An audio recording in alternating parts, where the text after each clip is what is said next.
Hi friends, welcome to Amar English Academy. This is Amaresh. Today we are going to see 10th lesson, 10th standard English lesson, that is moral action. Okay, so let us start.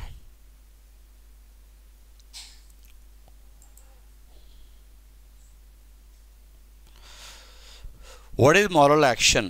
Written by M.K. Gandhi, Mohandas Karamchand Gandhi. So pre-reading activity. Honesty is the best policy. Do you agree? Discuss in pairs. Moral action. Okay. So ನೈತಿಕ ಕಾರ್ಯಗಳು. ನೈತಿಕ ಕಾರ್ಯ. ನಾವು ದೈನಂದಿನ ಮಾಡುವ ಕೆಲಸಗಳಲ್ಲಿ ಎಷ್ಟು ಕೆಲಸಗಳು ನೈತಿಕವಾಗಿವೆ, ಎಷ್ಟು ಕೆಲಸಗಳು ನೈತಿಕ ಒಂದು ತಳಹದಿಯಲ್ಲಿ ಬರಲ್ಲ, ಮತ್ತು ಎಷ್ಟು ಕೆಲಸಗಳು ನಾನ್ ಮಾರಲ್ ಆರ್ ಇಮ್ಮಾರಲ್ ಅಂತಲೂ ಕರಿತೀವಿ. Moral, immoral and non moral, ಈ ಮೂರು ಕೆಟಗರಿಯಲ್ಲಿ ನಮ್ಮ ದೈನಂದಿನ ಚಟುವಟಿಕೆಗಳನ್ನು, ನಮ್ಮ ಸಾಂಪ್ರದಾಯಿಕ ನಡೆಗಳನ್ನು, ಓಕೆ, ನಾವು ನಮ್ಮ ರುಟೀನ್ ಆ್ಯಕ್ಟಿವಿಟೀಸನ್ನು ಗಾಂಧೀಜಿಯವರು ಡಿವೈಡ್ ಮಾಡ್ತಾರೆ. ಓಕೆ, ಇದನ್ನೇ ಸ್ವಲ್ಪ ಆಳವಾಗಿ ಈ ಒಂದು ಲೆಸನ್ನಲ್ಲಿ ಅವರು ಪ್ರತಿಯೊಂದು ನಮ್ಮ ನಡೆಗಳನ್ನು, ನಮ್ಮ ನಡವಳಿಕೆಯನ್ನು ಈ ಮೂರು ಹೆಡ್ಡಿಂಗ್ ಅಡಿಯಲ್ಲಿ ಇರಿಸಿ ನೋಡ್ತಾರೆ. ಯಾವುದು? Moral action, immoral action and non moral action. Moral action ಅಂದರೆ ನೈತಿಕ ಕಾರ್ಯ, ಇಮ್ಮಾರಲ್ ಅಂದರೆ ಅನೈತಿಕ ಕಾರ್ಯ, ನಾನ್ ಮಾರಲ್ ಅಂದರೆ neither it belongs to moral or non moral. I mean no moral or immoral. So such things comes under non moral. Okay, ನೋಡೋಣ.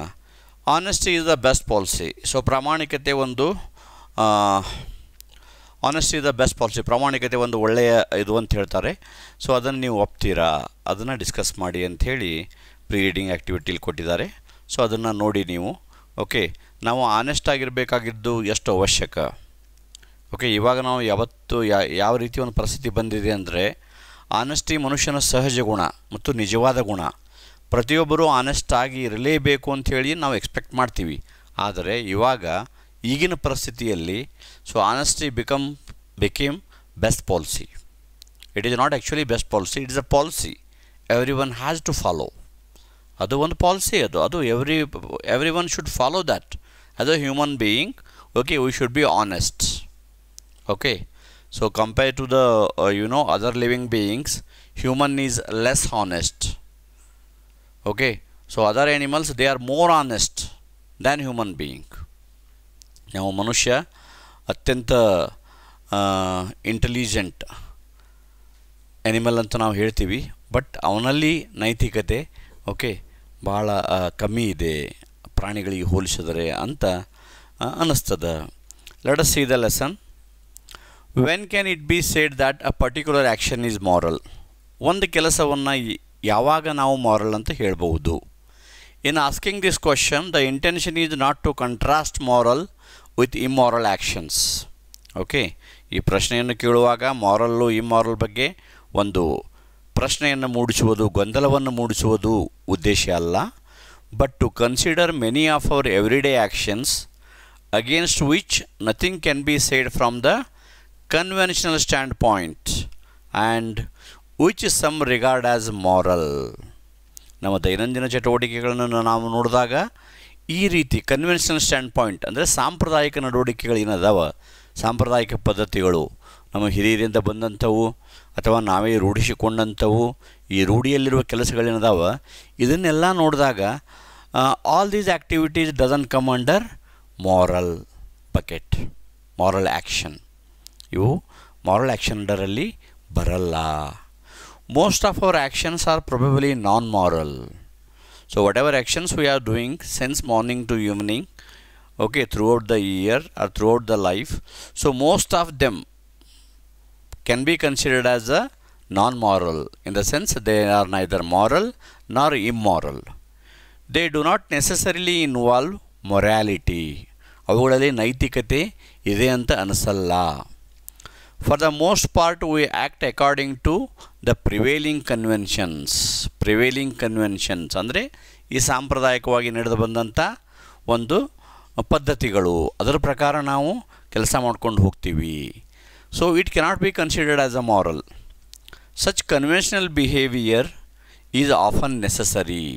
ಈ ಸಾಂಪ್ರದಾಯಿಕ ನಡವಳಿಕೆಗಳು ಕೂಡ ನಮಗೆ ಭಾಳ ಅವಶ್ಯ.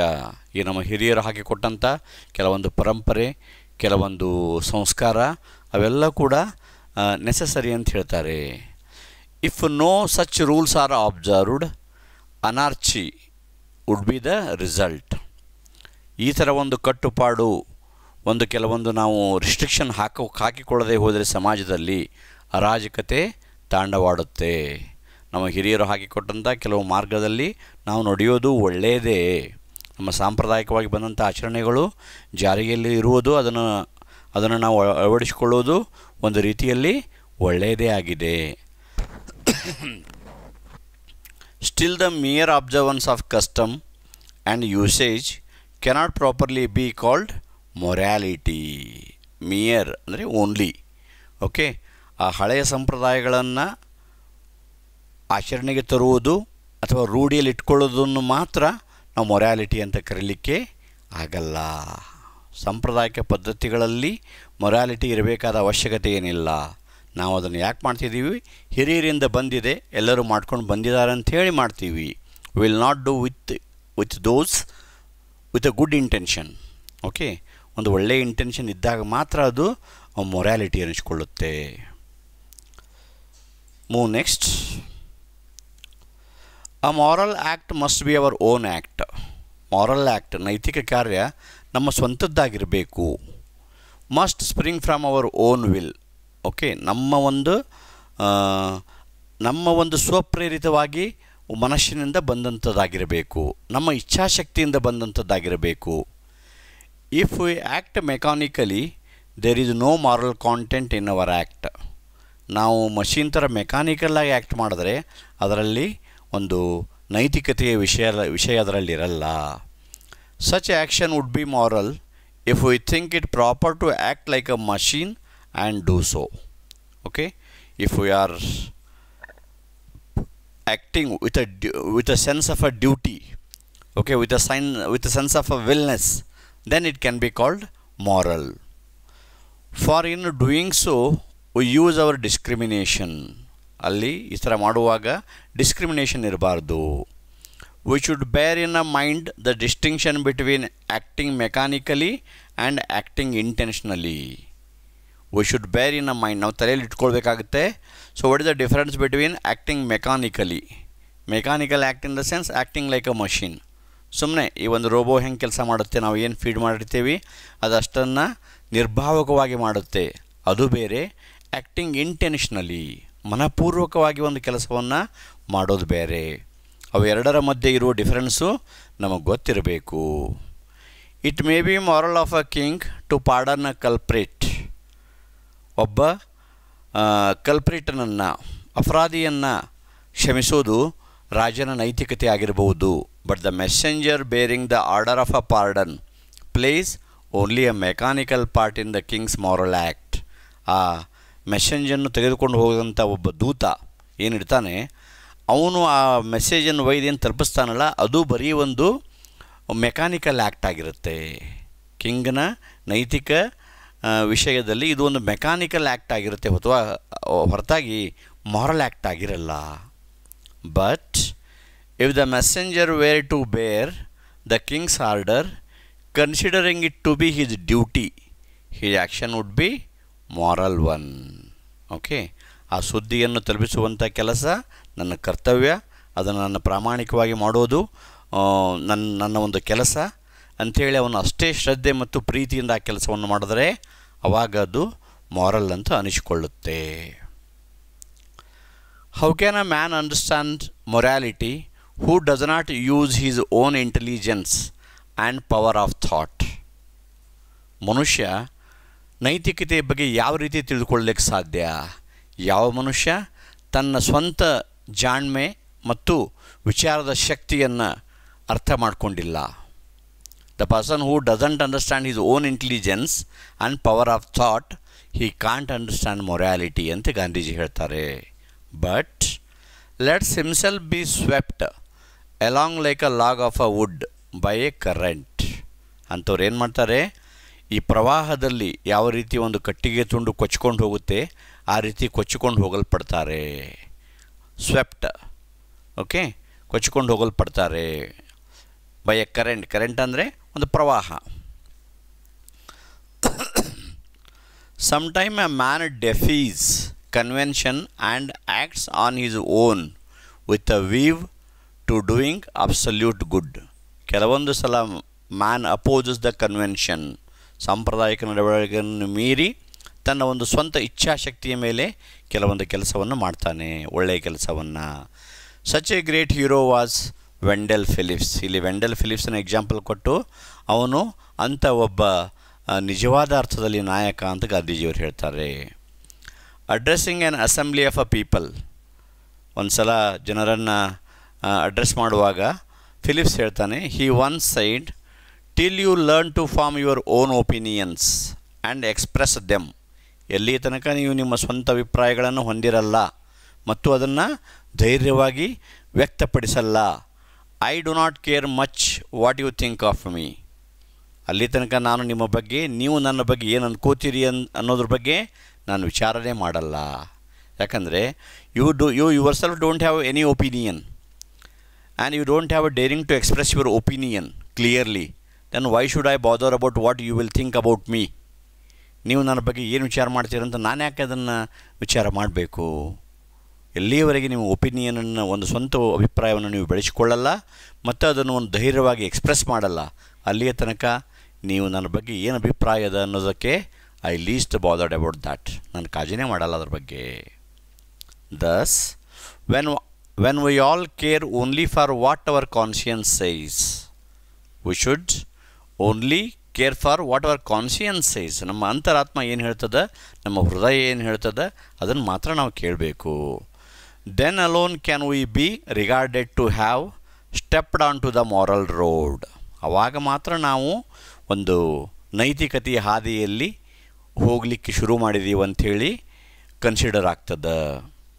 We shall not reach the stage as long as we do not believe and experience the belief that god within us. We shall not reach the stage. ಈ ಸ್ಟೇಜಿಗೆ ನಾವು ಎಲ್ಲಿ ತನಕ ಹೋಗೋಕ್ಕಾಗಲ್ಲ, ಎಲ್ಲಿ ತನಕ ನಾವು ನಂಬಲ್ಲ ಯಾವುದನ್ನು, ಗಾಡ್ ಈಸ್ ವಿದಿನ್ ಅಸ್, ದೇವರು ನಮ್ಮಲ್ಲೇ ಇದ್ದಾನೆ. God of all is the ever present witness to all our acts. ಆ ದೇವರು ನಮ್ಮ ಎಲ್ಲ ಕೆಲಸಗಳಿಗೆ ಸಾಕ್ಷಿಯಾಗಿ ನಿಲ್ತಾನೆ. ನಾವು ಯಾರನ್ನು ಕಣ್ಣಿಂದಾದರೂ ನಾವು ತಪ್ಪಿಸ್ಕೋಬಹುದು, ನಾವು ಯಾರಿಗಾದರೂ ಕಣ್ಣು ತಪ್ಪಿಸಿ ಯಾವುದೇ ಕೆಲಸ ಮಾಡಬಹುದು, ಆದರೆ ದೇವರ ಕಣ್ಣು ತಪ್ಪಿಸಿ ಮತ್ತು ನಮ್ಮ ಅಂತರಾತ್ಮದ ಕಣ್ಣು ತಪ್ಪಿಸಿ ಯಾವ ಕೆಲಸವನ್ನು ಮಾಡಲಿಕ್ಕಾಗಲ್ಲ. ಇದನ್ನು ನಾವು ತಿಳ್ಕೋಬೇಕು. ಇದನ್ನು ತಿಳ್ಕೊಳ್ಳೋ ತನಕ ಓಕೆ ನಾವು ಮೊರಾಲಿಟಿ ರೋಡಲ್ಲಿ ಪ್ರಯಾಣ ಮಾಡಲಿಕ್ಕಾಗಲ್ಲ ಅಂಥೇಳಿ ಗಾಂಧೀಜಿಯವರು ಹೇಳ್ತಾರೆ. It is not enough that an act done by us is in it self good. ಒಂದು ಕೆಲಸ, ನಾವು ಮಾಡಿದ ಕೆಲಸ ತನ್ನಷ್ಟಕ್ಕೆ ತಾನೇ ಒಳ್ಳೆಯದಾಗಲ್ಲ, ಅಥವಾ ಒಂದು ಕೆಲಸ ಒಳ್ಳೆಯ ಕೆಲಸ ಅಂಥೇಳಿ ನಾವು ಹೇಳೋಕ್ಕಾಗಲ್ಲ. It should have been done with the intention to do good. ಆ ಒಳ್ಳೆಯ ಕೆಲಸ ಒಳ್ಳೆಯ ಒಂದು ಇಂಟೆನ್ಷನ್ನಿಂದ, ಒಂದು ಒಳ್ಳೆಯ ಕಾಳಜಿಯಿಂದ ಓಕೆ ಮಾಡಿದಾಗ ಮಾತ್ರ, ಪ್ರೀತಿಯಿಂದ ಮಾಡಿದಾಗ ಮಾತ್ರ ಆ ಒಳ್ಳೆಯ ಕೆಲಸ ಒಳ್ಳೆಯ ಒಂದು ಮಾರಲ್ ಅಂತ ಅನಿಸ್ಕೋತದ. ಬರೀ ಒಂದು ಕೆಲಸ ಒಳ್ಳೆಯದಾಗಿದ್ದರೆ ಸಾಲದು, ಅದರ ಹಿಂದಿರುವ ಏನು ಒಂದು ನಮ್ಮ ಏನಿರ್ತದೆ, ಇಚ್ಛೆ ಏನಿರ್ತದೆ ಅದು ಕೂಡ ಒಳ್ಳೆಯದಾಗಿರಬೇಕು, ಭಾವನೆ ಏನಿರ್ತದೆ ಅದು ಕೂಡ ಒಳ್ಳೆಯದಾಗಿರಬೇಕು. That is to say whether an act is moral or otherwise it depends upon the intention of the doer. ಆವಾಗ ಮಾತ್ರ ನಾವು ಒಂದು ಕೆಲಸವನ್ನು ಮಾರಲ್ ಅಂತ ಹೇಳಬಹುದು. ಒಂದು ಒಳ್ಳೆಯ ಕೆಲಸವನ್ನು ಒಳ್ಳೆಯ ಪ್ರಜ್ಞೆಯಿಂದ, ಒಳ್ಳೆಯದಾಗಲಿ ಅನ್ನೋ ಒಳ್ಳೆಯ ಉದ್ದೇಶದಿಂದ ಮಾಡಿದಾಗ ಮಾತ್ರ ಅದು ಮಾರಲ್ ಆ್ಯಕ್ಟ್ ಆಗ್ತದೆ. ಇಲ್ಲಾಂದರೆ it depends on the intention of a doer. ಆ ಕಾರ್ಯ ಮಾಡುವವನು ಯಾವ ಇಂಟೆನ್ಷನ್ ತಲೆಯಲ್ಲಿ ಇಟ್ಕೊಂಡು ಮಾಡಿದ್ದಾನೆ ಅದರ ಮೇಲೆ ಡಿಪೆಂಡ್ ಆಗ್ತದೆ. Two men may have done exactly the same thing. ಇಬ್ಬರು ಮನುಷ್ಯರು ಒಂದೇ ಕೆಲಸವನ್ನು ಮಾಡಿರಬಹುದು, but the act of one May be moral and that of the other the contrary. ಇಬ್ಬರು ಮನುಷ್ಯರು ಒಂದೇ ಕೆಲಸವನ್ನು ಮಾಡಿದಾಗ ಒಬ್ಬರ ಕೆಲಸ ನಾವು ಮಾರಲ್ ಅಂತ ಕನ್ಸಿಡರ್ ಮಾಡ್ಬೋದು, ಇನ್ನೊಬ್ಬರದು ಕಾಂಟ್ರರಿ ಇನ್ ದ ಸೆನ್ಸ್ ಅದಕ್ಕೆ opposite immoral. Take for instance a man who out of a great pity feeds the poor and another who does the same but the motive of winning prestige or with some such selfish end. ನೋಡ್ರಿ ಇಲ್ಲಿ ಏನು, what is the act here?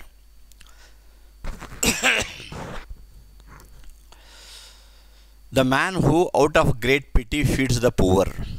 ಬಡವರಿಗೆ ಕಾಳಜಿಯಿಂದ ಅವರ ಮೇಲಿನ ಒಂದು ಪ್ರೀತಿಯಿಂದ ಪಾಪ ಒಂದಿನಾದರೂ ಒಳ್ಳೆಯ ಊಟ ಮಾಡಲಿ ಅಂಥೇಳಿ ಅವ್ರಿಗೇನು ಮಾಡಿಸ್ತಾನೆ? ಹೀ ಫೀಡ್ಸ್, ಅವರಿಗೆ ಒಳ್ಳೆಯ ಊಟವನ್ನು ಕೊಡ್ತಾನೆ ಒಬ್ಬ ಮನುಷ್ಯ. ಇನ್ನೊಬ್ಬ ಅದನ್ನೇ ಮಾಡ್ತಾನೆ, ಬಟ್ ಅದರ ಹಿಂದೆ ಇಂಟೆನ್ಷನ್ ಏನಿರುತ್ತೆ?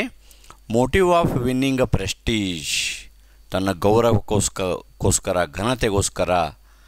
R with some such selfish end, ಯಾವುದೋ ತನ್ನ ಒಂದು ಸ್ವಂತ ಒಂದು ಸ್ವಕಾರ್ಯಕ್ಕಾಗಿ ಅದನ್ನು ಒಂದು ಯಾವುದೋ ಒಂದು ಸೆಲ್ಫಿಶ್ ಮೋಟಿವಿಂದ ಮಾಡಿರ್ತಾನೆ. Though the action is the same, the act of the one is moral and that of the other is non moral. ಇಬ್ಬರೂ ಬಡವರಿಗೆ ಊಟ ಹಾಕೋದನ್ನೇ ಮಾಡಿದ್ದಾರೆ. ಒಬ್ಬನು ಬಡವರ ಮೇಲಿನ ಪ್ರೀತಿಯಿಂದ ಅವರು ಒಳ್ಳೆ ಊಟ ಮಾಡಲಿ, ಒಂದಿನ ಆದರೂ ಅವರು ಚೆನ್ನಾಗಿ ಸಂತೋಷವಾಗಿರಲಿ ಅಂತ ಹಾಕಿದ್ದಾನೆ. ಇನ್ನೊಬ್ಬನು ಯಾವನೋ ತನ್ನ ಸ್ವಪ್ರತಿಷ್ಠೆ ಅಥವಾ ತನ್ನ ಒಂದು ಏನೋ ಸ್ವಂತ ಇದರ ಸಲುವಾಗಿ ಮಾಡಿರ್ತಾನೆ. ಸೊ ಮೊದಲನವನು ಮಾಡಿದ್ದು ಮಾರಲ್ ಆ್ಯಕ್ಟ್ ಆಗಿರುತ್ತೆ, ಎರಡನೇದವನು ಮಾಡಿದ್ದು ನಾನ್ ಮಾರಲ್ ಆ್ಯಕ್ಟ್ ಆಗುತ್ತೆ. ಇಮ್ಮಾರಲ್ ಅಂತ ಹೇಳೋಕ್ಕಾಗಲ್ಲ. ಸೊ ಜನಕ್ಕೆ ಊಟ ಹಾಕಿದ್ದು ಒಳ್ಳೆಯ ಕೆಲಸನೇ, ಅದನ್ನು ಇಮ್ಮಾರಲ್ ಅಂತಾಗಲ್ಲ, ಬಟ್ ನಾನ್ ಮಾರಲ್ ಆಗುತ್ತೆ. ಓಕೆ, ಯಾಕಂದರೆ ಸೆಲ್ಫಿಶ್ ಮೋಟಿವ್ ಇತ್ತು ಅದರ ಹಿಂದೆ. ಇವನು ಊಟ ಹಾಕೋದ್ರ ಹಿಂದೆ ತನ್ನ ಗೌರವ ಹೆಚ್ಚಿಸ್ಕೊಳ್ಬೇಕು, 4 ಮಂದಿ ತನ್ನ ಬಗ್ಗೆ ಮಾತಾಡಬೇಕು, ಅಥವಾ ತನ್ನ ಒಂದು ಯಾವುದೋ ಒಂದು ಸ್ವಂತ ಕೆಲಸ ಆಗಬೇಕು ಅಂಥೇಳಿ ಮಾಡಿದ್ದರಿಂದ ಅದು ನಾನ್ ಮಾರಲ್ ಆಗ್ತದೆ. In the sense it is neither moral nor immoral. The reader here ought to remember the distinction between the two words non moral and immoral. Non moral ಅಂತಂದರೆ ಅದು ನೈತಿಕವೂ ಅಲ್ಲ, ಅನೈತಿಕವೂ ಅಲ್ಲ, ಸುಮ್ಮನೆ ಒಂದು ರೂಢಿ, ಒಂದು ಕೆಲಸ ಅಷ್ಟೇ ಅದು. It may B that we do not always C good result flowing from a moral act. ಇದು ಕೂಡ ಅದ್ಭುತವಾದ ಸೆಂಟೆನ್ಸು. ನಾವು ಮಾಡಿದ ಒಳ್ಳೆಯ ಕೆಲಸದಿಂದ ಇವತ್ತು ಒಳ್ಳೆಯ ಪರಿಣಾಮ ಸಿಗ್ತದಂಥೇಳಿ ಹೇಳಲಿಕ್ಕಾಗಲ್ಲ. ಗಾಂಧೀಜಿಯವರು ಬಹಳ ಆಳವಾಗಿ ನಮ್ಮ ಮನುಷ್ಯನ ನಡವಳಿಕೆಗಳನ್ನು ಇಲ್ಲಿ ಅನಲೈಸ್ ಮಾಡಿದ್ದಾರೆ. While thinking of a morality, all that we need to see is the act is good and is done with a good intention. Okay, morality ಬಗ್ಗೆ ನಾವು ವಿಚಾರ ಮಾಡಬೇಕಂದ್ರೆ ಒಳ್ಳೆಯ ಕೆಲಸ ಆಗಿರಬೇಕು ಮತ್ತು ಅದು ಒಳ್ಳೆಯ ಉದ್ದೇಶದಿಂದ ಮಾಡಿರಬೇಕು. ಅದರ ಹಿಂದೆ ಯಾವುದೇ ಒಂದು ಸೆಲ್ಫಿಶ್ ಮೋಟಿವ್ ಆಗಲಿ, ದುರುದ್ದೇಶ ಆಗಲಿ, ಅಥವಾ ಒಂದು ನಮ್ಮ ಸ್ವಂತ ಲಾಭ ಆಗಲಿ ಇರಬಾರ್ದು. ಅವಾಗ ಮಾತ್ರ ಅದು ಮಾರಲ್ ಆ್ಯಕ್ಟ್ ಅಂತ ಅನಿಸ್ಕೊಳ್ಳುತ್ತೆ. The result of an action is not within our control. ನಾವು ಎಷ್ಟೋ ಸಲ ಒಳ್ಳೆಯ ಕೆಲಸವನ್ನು ಒಳ್ಳೆಯ ಉದ್ದೇಶದಿಂದ ಮಾಡಿದ್ರೂ ಸಹಿತ ಅದರ ರಿಸಲ್ಟ್ ಒಳ್ಳೆಯದಾಗುತ್ತೆ ಅಂತ ಹೇಳೋಕ್ಕಾಗಲ್ಲ. ಯಾಕಂದರೆ ಅದರ ಪರಿಣಾಮ ನಮ್ಮ ಕೈಯಲ್ಲಿ ಇಲ್ಲ. God alone is the giver of fruit. ದೇವರು ಮಾತ್ರ ನಮ್ಮ ಪ್ರಯತ್ನಗಳಿಗೆ ಫಲ ಕೊಡುವವನು. Historians have called emperor Alexander great. Alexander ರಾಜನನ್ನು ಎಲ್ಲರೂ ಗ್ರೇಟ್ ಅಂತಾರೆ. Wherever he went in the course of his conquest he took the Greek language and Greek culture, arts and manners, and today we enjoy the benefit of Greek civilization. Greek civilization, it is very known civilization. ಅದು ಭಾಳ famous ಆದ ಸಿವಿಲೈಜೇಷನ್ನು. ಈ Alexander ಎಲ್ಲೆಲ್ಲಿ ಅವನು ಯುದ್ಧ ಮಾಡಲಿಕ್ಕೆ ಹೋದ, ದೇಶಗಳನ್ನು ಆಕ್ರಮಿಸ್ಲಿಕ್ಕೆ ಹೋದ, ಅಲ್ಲೆಲ್ಲ ತನ್ನ ದೇಶದ ಸಿವಿಲೈಜೇಷನನ್ನು, ನಾಗರಿಕತೆಯನ್ನು ಹರಡ್ದ. ಅಲ್ಲಿಯ ಭಾಷೆ ಆಗಿರ್ಬೋದು, ಅವರ ಕಲ್ಚರ್ ಆಗಿರ್ಬೋದು, ಅಲ್ಲಿಯ ಕಲೆ, ಸಾಹಿತ್ಯ, ಇವೆಲ್ಲವನ್ನು ಅವನು ಹೋದ ಕಡೆಯಲ್ಲೆಲ್ಲ ಅದನ್ನು ಹರಡಿದ. ಆದರೆ ಇದು ಮೊರಾಲಿಟಿಯಲ್ಲಿ ಬರಲ್ಲ. ಯಾಕಂದರೆ ಅವನ ಇಂಟೆನ್ಷನ್ನು ಒಂದು ಸಿವಿಲೈಜೇಷನ್ ಎಲ್ಲ ಕಡೆ ಹರಡಬೇಕಂತಿರಲಿಲ್ಲ. ಅವನ ಇಂಟೆನ್ಷನ್ ಇದ್ದಿದ್ದು ಜಗತ್ತನ್ನು ಗೆಲ್ಲಬೇಕು ಅಂಥೇಳಿ ಸೆಲ್ಫಿಶ್ ಮೋಟಿವ್ ಇತ್ತು ಅವನದು. ಜಗತ್ತಿಗೆ ನಾನೊಬ್ಬನೇ ಎಂಪ್ರರ್ ಇರಬೇಕು, ಜಗತ್ತೆಲ್ಲ ನಂದೇ ಇರಬೇಕು ಅನ್ನೋ ಉದ್ದೇಶದಿಂದ ಅವನು ಮಾಡಿರೋದ್ರಿಂದ ಅದು ನಾಗರಿಕತೆ ತಾನೇ ಹರಡಲ್ಪಡ್ತದು. ಅವನು ಅದನ್ನು ಪ್ರಯತ್ನಪೂರ್ವಕವಾಗಿ ಏನು ಮಾಡಲಿಲ್ಲ, ಆದ್ದರಿಂದ ಅವನ ಆ್ಯಕ್ಟು ಮಾರಲಲ್ಲಿ ಬರಲ್ಲ. But the intention of Alexander behind all this was only conquest. Conquest ಅಂದರೆ ಹೊಂದುವುದು, ಗೆಲ್ಲುವುದು, ಆಕ್ರಮಿಸುವುದು. ಆ್ಯಂಡ್ ರೀನೋನ್. ಓಕೆ, ಅವನ ಒಂದು ಸ್ವಪ್ರತಿಷ್ಠೆ, ಪ್ರಸಿದ್ಧಿ, ತನ್ನ ಒಂದು ಸಾಮ್ರಾಜ್ಯ ವಿಸ್ತರಣೆ ಅವನ ಉದ್ದೇಶ ಆಗಿರೋದರಿಂದ ಇದನ್ನು ಮಾರಲ್ ಅಂತ ಹೇಳೋಕ್ಕಾಗಲ್ಲ. Who can therefore say that his actions were moral? It was all right that he was termed great, but moral he cannot be called. ಅವನನ್ನು ನೀವು ಗ್ರೇಟ್ ಎಂಪರರ್ ಅಂತ ಕರಿಬಹುದು, but you cannot call the act what is done by him is moral. ಅದು moral ಇದರಲ್ಲಿ ಬರಲ್ಲ. ಯಾಕಂದರೆ ಅವನು ಒಳ್ಳೆಯ ಉದ್ದೇಶದಿಂದ ಅದನ್ನು ಮಾಡಲಿಲ್ಲ. ಅವನ ಉದ್ದೇಶ ಏನಿತ್ತು? ಜಗತ್ತನ್ನು ಗೆಲ್ಲೋದಿತ್ತು. ಅದನ್ನು ಗೆಲ್ಕೊಂಡು ಹೋದ. ಆದರೆ ಹೋದಡೆಯಲ್ಲೆಲ್ಲ ಆ ನಾಗರಿಕತೆ ಬೆಳೀತು.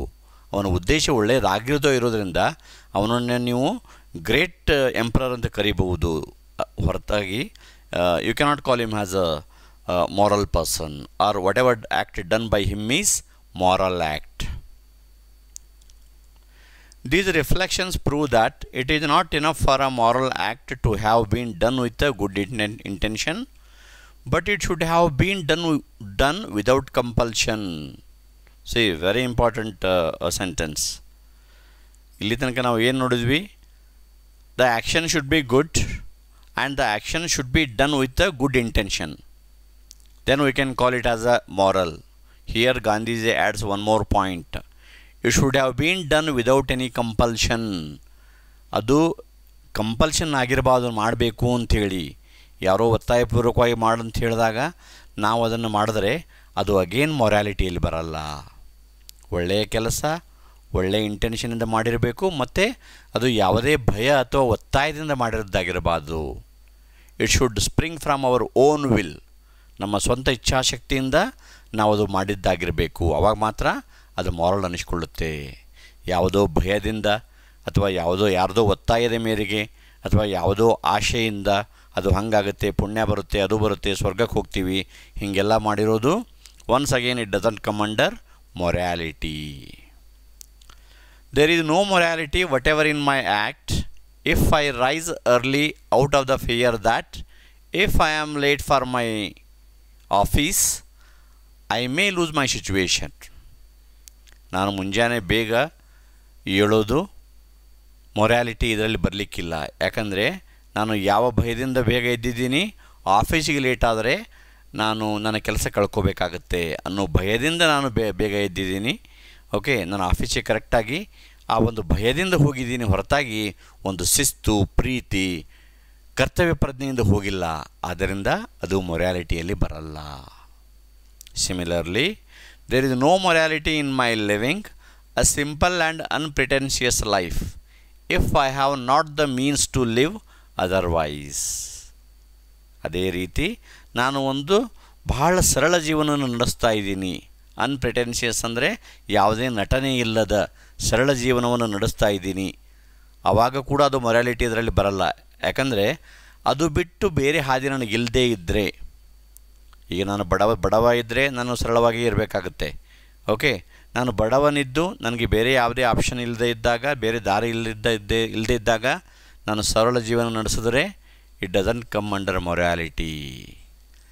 If I have not the means to live otherwise, ಬೇರೆ ದಾರಿ ಇಲ್ಲದೆ ನಾನು ಸರಳ ಜೀವನ ನಡೆಸಿದ್ರೆ ನಥಿಂಗ್ ಗ್ರೇಟ್ ಇನ್ ದ್ಯಾಟ್.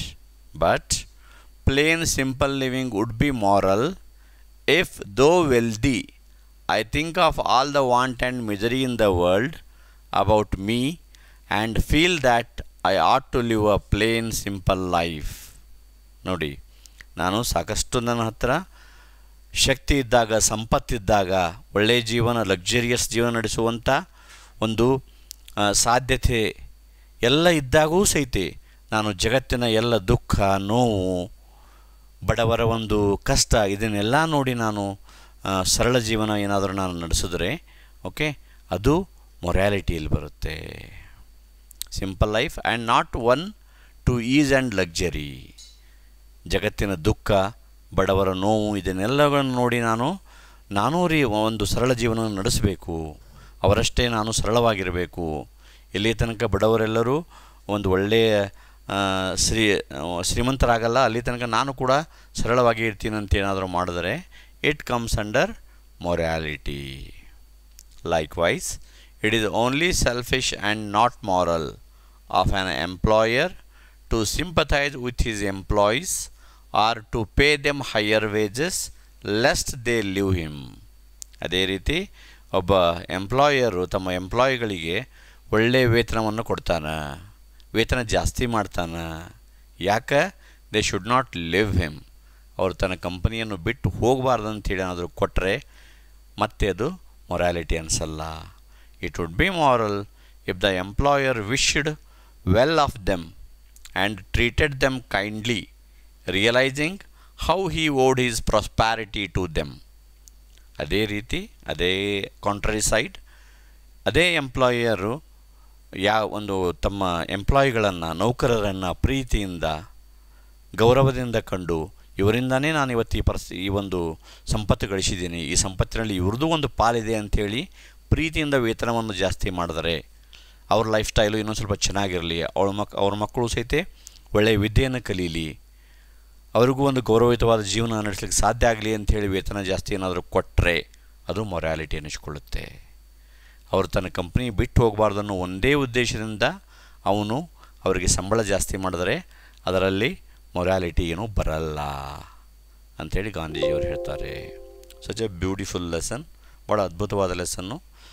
ನೀವೊಂದು ಸ್ವಲ್ಪ ಡೀಪಾಗಿ ಹೋಗಬೇಕಾಗುತ್ತೆ. So please read the lesson once or twice and read the Kannada summary and English summary and try to understand each and every line, because every line of this lesson is important, not only exam point of view, even from learning point of view. So ದಯವಿಟ್ಟು ಇದನ್ನು ಎಲ್ಲರೂ ಚೆನ್ನಾಗಿ ಕಲೀರಿ. If you have any questions, please ask me in the comment section, and please share to your friends, let them enjoy the lesson if you feel it good, and please subscribe the channel. Okay, thank you very much. Keep studying. Take care. Thank you.